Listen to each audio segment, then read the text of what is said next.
नमस्कार, आप लाइव बिहार देख रहे हैं। मैं हूं राजमोहन तिवारी। 2024 लोकसभा चुनाव को लेकर बिहार की राजनीति में हलचल आप लगातार देख रहे होंगे। एक तरफ जनता दल यूनाइटेड अपने पार्टी के संगठन को मजबूत कर रही है, 24 और आगामी 25 की तैयारी में जुट गई है। वहीं आरजेडी भी इस बार कोई गलती नहीं करने वाली।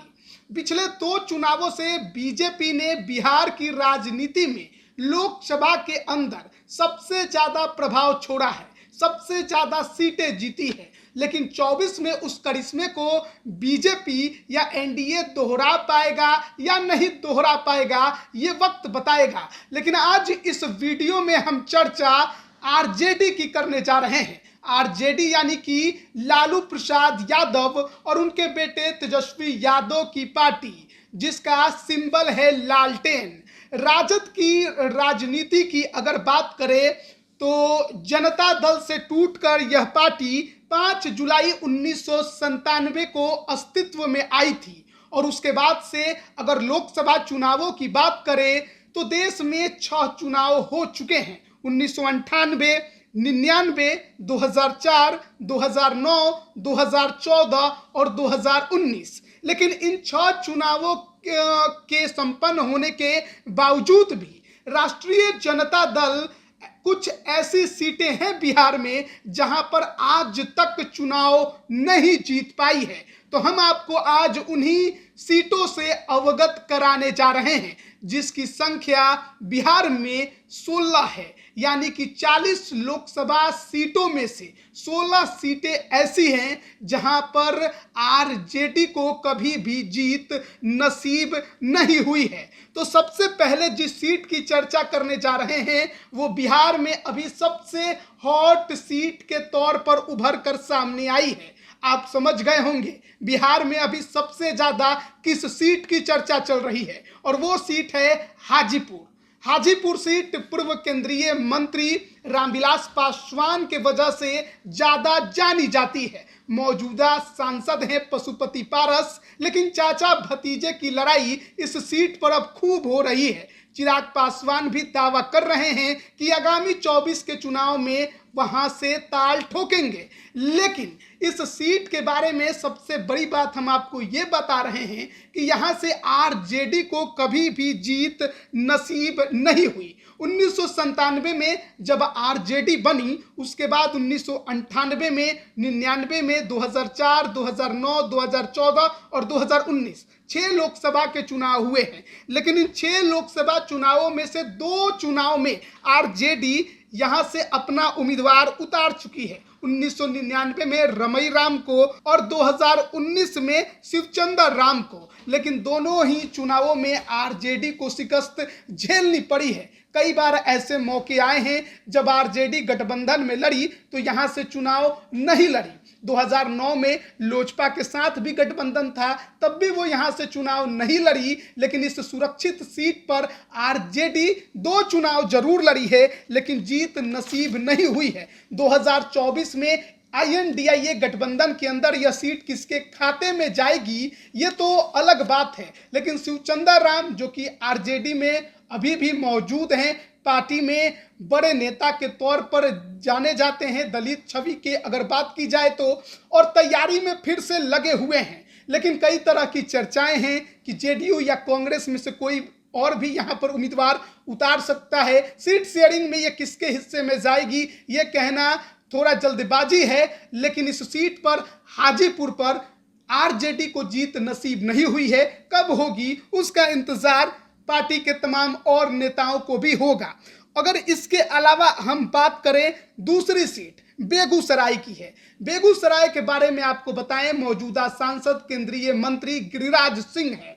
लेकिन इस सीट पर भी आरजेडी को अभी तक जीत नसीब नहीं हुई है। भूमिहार बहुल इस सीट पर आरजेडी की स्थापना के बाद से अगर देखें तो 2004 तक और 2009 तक आरजेडी ने इस सीट पर कभी चुनाव नहीं लड़ा।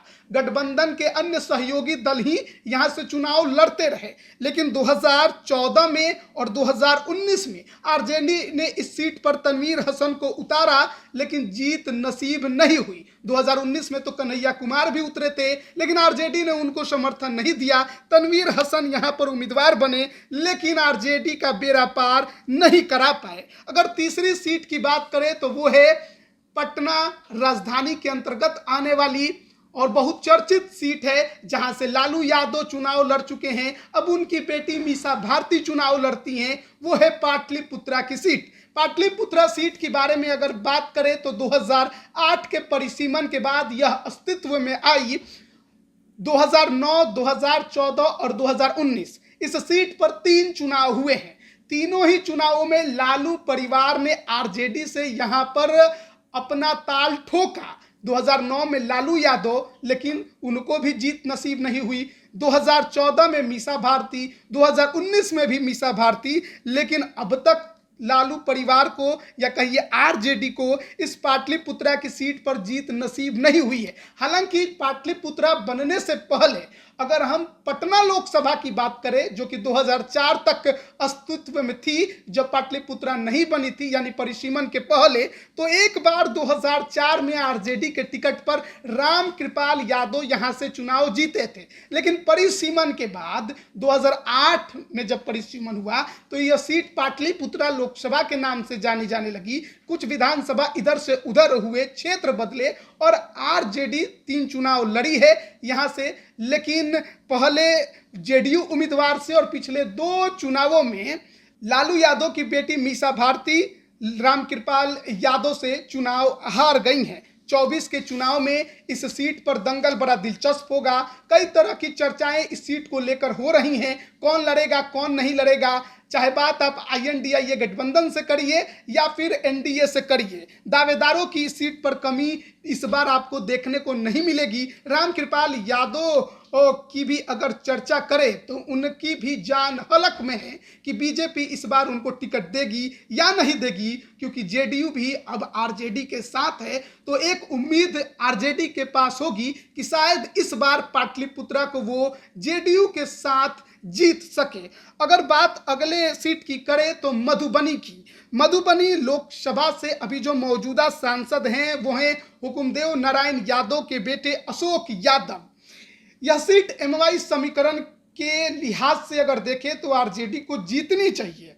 यहाँ पर मुस्लिम की संख्या 4.5 लाख है तो यादव की संख्या लगभग 2 लाख है, लेकिन बावजूद इसके यहाँ पर आरजेडी को जीत आज तक नसीब नहीं हुई है। इस सीट की अगर बात करें तो इस सीट पर आरजेडी की स्थापना के बाद उस पार्टी ने 2009 और 2014 में यानी कि 2 बार चुनाव लड़ा। अब्दुल बारी सिद्दीकी यहाँ पर पार्टी के उम्मीदवार बने यानी आरजेडी के, लेकिन 2009 में 10,000 वोटों से और 2014 में लगभग 20-21 हजार वोटों से चुनाव हार गए। लेकिन 14 की अगर बात करें तो उस दौरान जेडीयू भी अलग लड़ रही थी और जेडीयू उम्मीदवार को 56,000 वोट मिले थे।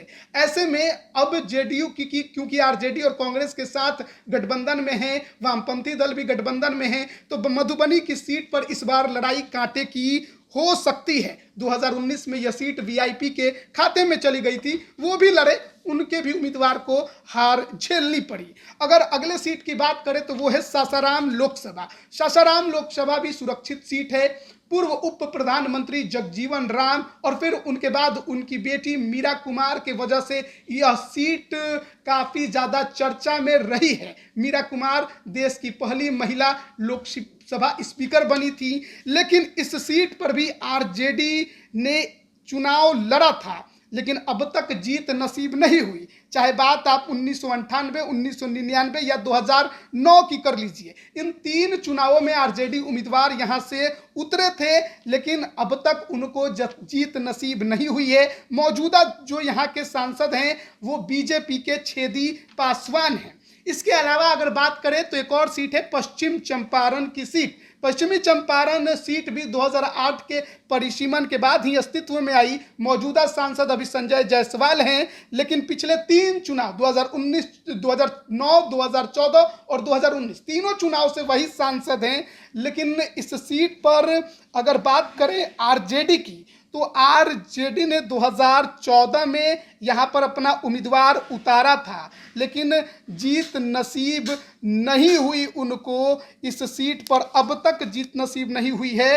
हालांकि परिसीमन से पहले यानी पश्चिम चंपारण लोकसभा से पहले जब ये बेतिया लोकसभा सीट के नाम से जानी जाती थी, उस दौरान 2004 में इस सीट पर आरजेडी के रघुनाथ झा चुनाव जीते जरूर थे, लेकिन उसके बाद 3 चुनाव हुए। 3 चुनाव में 2009 की बात करें तो इस सीट पर आरजेडी के कैंडिडेट नहीं उतरे थे। 2014 में आरजेडी के कैंडिडेट रघुनाथ झा ही बने, लेकिन तीसरे नंबर पर रहे। और 2019 में महागठबंधन के अंदर यह सीट उपेंद्र कुशवाहा की रालोसपा को गई थी, उनके भी उम्मीदवार को जीत नहीं मिली।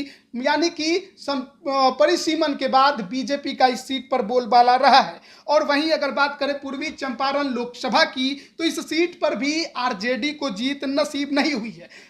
पूर्वी चंपारण लोकसभा भी परिसीमन के बाद यानी 2008 में बनी। 2009 में यहां पर पहली बार चुनाव हुआ और उस चुनाव में राधा मोहन सिंह बीजेपी के उम्मीदवार चुनाव जीते, फिर 14 में भी जीते, 2019 में भी जीते। 3 चुनावों की अगर बात करें तो इस सीट पर अब तक आरजेडी को जीत नसीब नहीं हुई है, बल्कि 2009 और 2014 2 चुनावों में इस सीट पर आरजेडी ने अपना कैंडिडेट परिसीमन के बाद उतारा है। हालांकि परिसीमन से पहले यह सीट मोतिहारी लोकसभा के नाम से जानी जाती थी और उस दौरान 2004 में अखिलेश सिंह और 1998 में रमा देवी मोतिहारी लोकसभा सीट से चुनाव आरजेडी के टिकट पे जीते थे। लेकिन 8 में परिसीमन हुआ यानी 2008 में, और परिसीमन के बाद 3 चुनाव हुए हैं। तीनों में किसी भी चुनाव में आरजेडी को जीत नसीब नहीं हुई है, जब से यह सीट मोतिहारी के बजाय पूर्वी चंपारण लोकसभा के नाम से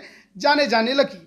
और उसके बाद आता है एक और हॉट सीट, मशहूर सीट उजियारपुर। उजियारपुर के बारे में बताएं तो केंद्रीय गृह राज्य मंत्री नित्यानंद राय पिछले 2 चुनावों से इससे सीट पर काबिज हैं। हो सकता है 24 में भी आपको यहां से उम्मीदवारी देते वो नजर आए, लेकिन इस सीट पर भी 2009 में आरजेडी के आलोक मेहता दूसरे नंबर पर रहे। 2014 में भी आरजेडी के आलोक मेहता दूसरे नंबर पर रहे। 2019 में यह सीट भी उपेंद्र कुशवाहा की पार्टी को गई थी। खुद उपेंद्र कुशवाहा मैदान में उतरे, लेकिन उनको भी हार झेलनी पड़ी। 2008 के परिसीमन के बाद ही यह सीट भी अस्तित्व में आई, उसके पहले यह सीट नहीं थी। यानी कि 3 चुनाव ही महज इस सीट पर हुए हैं और अब तक आरजेडी को इस सीट पर भी जीत नसीब नहीं हुई है। 2009 में जेडीयू की अश्वमेघ देवी यहां से चुनाव जीती थी। अब बात कर लेते हैं पटना साहिब की। पटना साहिब भी 2008 के परिसीमन के बाद अस्तित्व में आई। पहले अगर शुरुआती साल में देखें तो 3-3 पटना की सीटें होती थी, पटना ईस्ट, पटना वेस्ट और पटना सेंट्रल, लेकिन बाद में 2 सीटें ही रह गईं। और फिर 2008 में जब परिसीमन हुआ तो पटना लोकसभा पाटलिपुत्र बन गया और कुछ हिस्से बाढ़ के काट के और अन्य सीटों के मिलाकर पटना साहिब को बनाया गया था। तो 2009 में इस सीट पर पहली बार चुनाव हुआ था और जब पहली बार चुनाव हुआ तो इस सीट पर बिहार के मशहूर अभिनेता बिहारी बाबू के नाम से जाने जाने वाले शत्रुघ्न सिन्हा बीजेपी के टिकट पर चुनाव जीते। आरजेडी के उम्मीदवार उस दौरान विजय कुमार थे, वो भी चुनाव हार गए। लेकिन पिछले 2 चुनावों से इस सीट पर कांग्रेस जो है वो चुनाव लड़ रही है, लेकिन अब तक उसको भी जीत नसीब नहीं हुई है। बीजेपी उम्मीदवार ही इस सीट पर जीतते थे पहले 2 चुनाव, 2009 और 14 में शत्रुघ्न सिन्हा और 2019 में रविशंकर प्रसाद इस सीट पर चुनाव जीते। लेकिन इस सीट का जो जातीय समीकरण है, चुनावी गणित है, वो बीजेपी के पक्ष में ज़्यादा है। आरजेडी शायद इसलिए भी इस सीट पर ज़्यादा अपनी दिलचस्पी दिखाती नहीं है और कांग्रेस के खाते में ही यह सीट जाता है। अब 24 के चुनाव में एक नया सिगुफा जरूर छूटा है कि इस सीट से जेडीयू के उम्मीदवार लड़ सकते हैं। देखना बड़ा दिलचस्प होगा कि सचमुच जेडीयू इस सीट पर उम्मीदवार उतारेगी। उसके बाद अगली सीट की चर्चा करें तो वो है काराकाट की सीट। 2008 के परिसीमन के बाद यह सीट भी अस्तित्व में आई, यानी इस सीट पर भी 3 ही चुनाव हुए हैं, 2009, 2014 और 2019। पिछले 3 चुनावों में इस सीट पर एनडीए के कैंडिडेट को जीत मिली है। पहले 2009 में जेडीयू के उम्मीदवार महाबली सिंह जीते, उस दौरान आरजेडी की कांतिन सिंह हार गई थी। फिर 2014 में इस सीट पर उपेंद्र कुशवाहा, जब बीजेपी के साथ गठबंधन किए थे, रालोसपा उनकी पार्टी थी, तब वो चुनाव लड़े। कांति सिंह फिर उम्मीदवार बनी थी आरजेडी से, वो फिर चुनाव हार गई। 2019 में यह सीट जो है एनडीए के अंदर जेडीयू को गई, महाबली सिंह उम्मीदवार बने, वो चुनाव जीते और महागठबंधन से यह सीट उपेंद्र कुशवाहा के खाते में गई और उपेंद्र कुशवाहा दूसरे नंबर पर है, चुनाव हार गए। उसके बाद आता है औरंगाबाद। औरंगाबाद लोकसभा सीट की बात करें तो इस सीट पर कांग्रेस, जनता पार्टी, जनता दल, समता पार्टी, जेडीयू और बीजेपी चुनाव जीती हैं, लेकिन आज तक आरजेडी को जीत नसीब नहीं हुई है। आरजेडी 1998 में यहाँ से चुनाव लड़ी थी, लेकिन चुनाव हार गई। फिर 2009 में उसने यहाँ से चुनाव लड़ा था, फिर चुनाव हार गई। उसके बाद 2014 में यह सीट यूपीए के अंदर कांग्रेस के खाते में गई। 2019 में यह सीट महागठबंधन के अंदर जीतन राम मांझी के खाते में गई। लेकिन अब तक इस सीट पर फिलहाल कुछ चुनावों की बात करें तो आरजेडी या फिर उनके सहयोगी दल भी चुनाव नहीं जीतते हैं। 2004 में जरूर कांग्रेस के निखिल कुमार पूर्व राज्यपाल यहां से चुनाव एक बार जीते हैं, लेकिन आरजेडी इस सीट पर कभी भी चुनाव नहीं जीत पाई है, 2 बार चुनावी मैदान में उतरी है। फिर बारी है जमुई लोकसभा की। जमुई लोकसभा 2008 के परिसीमन के बाद ही अस्तित्व में आया था।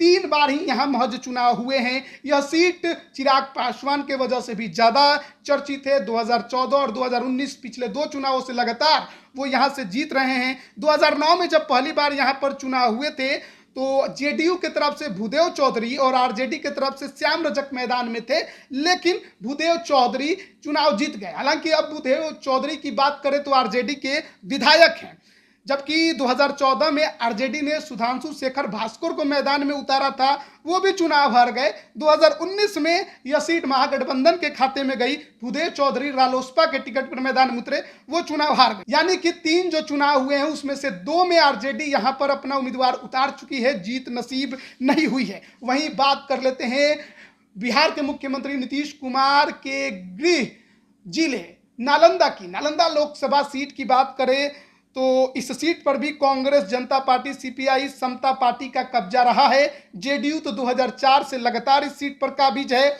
लेकिन इस सीट पर महज एक बार ही आरजेडी मैदान में उतरी है और वो वर्ष है 1998 का। उसके बाद वो कभी भी चुनाव नहीं लड़ी और 1998 में भी जब वो मैदान में उतरी तो जॉर्ज फर्नांडिस से उनके उम्मीदवार रामस्वरूप प्रसाद चुनाव हार गए। यानी इस सीट पर भी नालंदा के लोकसभा सीट पर आरजेडी को जीत नहीं मिली है। वहीं बात एक और सीट की करेंगे और वो सीट है पूर्णिया लोकसभा। पूर्णिया लोकसभा सीट, यहां पर भी आप उम्मीद लगाते हैं कि आरजेडी को जीत नसीब जरूर होगी, लेकिन फनी गोपाल सेन गुप्ता, तस्लीमुद्दीन, पप्पू यादव जैसे धाकर यहां पर उम्मीदवार चुनाव जीतकर सांसद बने, लेकिन इसके बावजूद भी आरजेडी का इस सीट पर खाता कभी भी नहीं खुला है। और क्यों नहीं खुला है? क्योंकि आरजेडी यहां से पिछले कई चुनावों से मैदान में ही नहीं उतरी है, उसके सहयोगी दल ही मैदान में उतरे हैं। महज एक बार पूर्णिया की सीट पर 1998 में आरजेडी ने अपना कैंडिडेट उतारा था और आरजेडी के दिलीप कुमार यादव उस दौरान जयकृष्ण मंडल से चुनाव हार गए थे और उसके बाद कभी भी आरजेडी यहां से अपना उम्मीदवार नहीं उतारी। उसके बाद बात करें तो पिछले 2 चुनाव से जेडीयू के संतोष कुशवाहा यहां से सांसद हैं। 2024 के लोकसभा चुनाव को लेकर पप्पू यादव ने ऐलान कर दिया है कि पूर्णिया लोकसभा लड़ेंगे। ऐसे में आईएनडीआई गठबंधन के अंदर ये सीट किसको जाती है, ये देखना बड़ा दिलचस्प है। क्या जेडीयू के संतोष कुशवाहा ही मैदान में उतरेंगे या फिर पप्पू यादव को आईएनडीआई में एडजस्ट किया जाएगा, ये बड़ा दिलचस्प होगा देखना। अब बात कर लेते हैं एक और सीट वाल्मीकि नगर लोकसभा की। वाल्मीकि नगर लोकसभा भी परिसीमन के बाद यानी 2008 में अस्तित्व में आया। 2009, 2014 और 2019 पिछले 3 ही चुनाव इस सीट पर अब तक हुए हैं और इन 3 चुनावों में से एक बार जेडीयू को चुनाव में जीत मिली। बैद्यनाथ महतो 2009 में जीते, आरजेडी उस समय 4थे नंबर पर खिसक गई। 2014 में आरजेडी ने इस सीट पर चुनाव ही नहीं लड़ा और उस दौरान जेडीयू भी अकेले लड़ रही थी, तो बीजेपी के सतीश चंद्र दुबे सांसद बने थे। 2019 में यह सीट एनडीए के अंदर वापस जेडीयू को मिला और वैद्यनाथ महतो जो हैं वो यहाँ से चुनाव जीते और आईएनसी यानी कि महागठबंधन में कांग्रेस के खाते में यह सीट गई थी। आरजेडी यहां पर चुनाव नहीं लड़ी। वैद्यनाथ महतो का निधन हो गया, बाद में उपचुनाव हुआ तो उनके बेटे सुनील कुमार कुशवाहा जेडीयू से इस सीट पर अभी सांसद हैं। वाल्मीकि नगर से आरजेडी चुनाव 24 में भी लड़ेगी, इसकी भी उम्मीद थोड़ी कम ही नजर आती है। हालांकि वाल्मीकि नगर लोकसभा बनने से पहले यानी परिसीमन से पहले यह सीट बगहा के नाम से जानी जाती थी, लेकिन उस दौरान भी आरजेडी को इस सीट पर कभी भी जीत नसीब नहीं हुई है। वहीं अब आखिरी 16वीं सीट की बात करें तो वो है सुपौल लोकसभा। 2008 के परिसीमन के बाद यह सीट भी अस्तित्व में आई है। पहले सुपौल लोकसभा नाम से सीट नहीं थी, सहरसा लोकसभा के नाम से थी। तो 2009, 2014 और 2019 तीन चुनाव इस सीट पर हुए हैं। 2009 से आरजेडी कभी भी इस सीट पर चुनाव नहीं लड़ी है, यानी कि आरजेडी ने कभी भी इस सीट पर अपना उम्मीदवार ही नहीं उतारा। और अभी जो यहाँ के मौजूदा सांसद हैं वो दिलेश्वर कामत हैं जेडीयू के। अब सहरसा लोकसभा की अगर बात करें यानी परिसीमन से पहले की, तो उस दौरान 1998 में एक बार अनूप लाल यादव आरजेडी के उम्मीदवार सहरसा से चुनाव जरूर जीते थे, लेकिन जब से सुपौल लोकसभा बना है तब से इस सीट पर 3 चुनाव हुए हैं। 3 चुनावों में एक भी चुनाव में आरजेडी ने अपना उम्मीदवार ही नहीं उतारा। 2014 में रंजीत रंजन पप्पू यादव की पत्नी यहाँ से कांग्रेस के टिकट पर चुनाव जीती थी, पिछली बार भी लड़ी थी लेकिन हार गई थी।